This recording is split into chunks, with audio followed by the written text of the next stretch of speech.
good morning! Eto na naman si Makulat na nagpa-stress kay Mama Bird. Tignan mo naman yung dalawang baby bird, oh. Hi! Good morning! Hindi na kayo kasya dyan.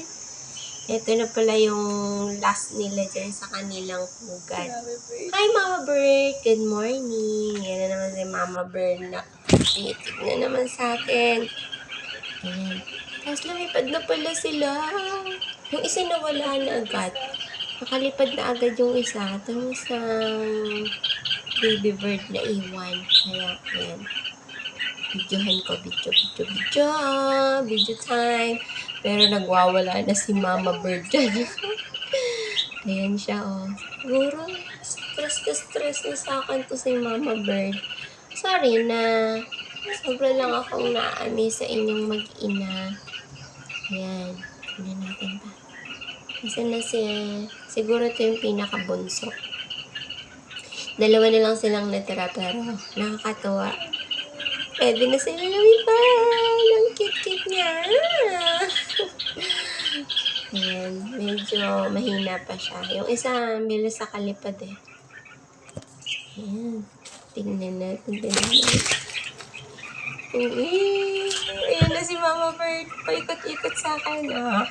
Galit dyan. Nakalipad siya, oh. Kaya lang, hindi pa niya kayang lumipad ng mataas.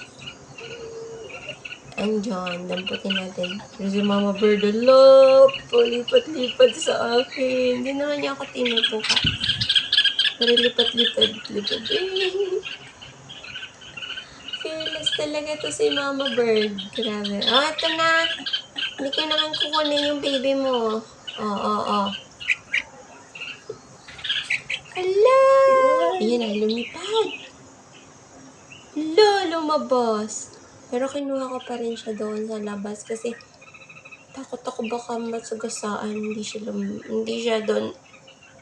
siya gumagalaw doon kaya binalik ko siya. Ayan, binalik ko siya sa kanyang pugad.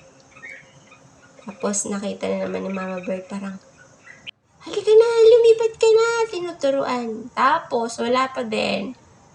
Ayan, nagsulok-sulok lang. Mahina pa siguro ang pakpak nito. Iniputan pa talaga ako. Pero yan. Makulit ako eh.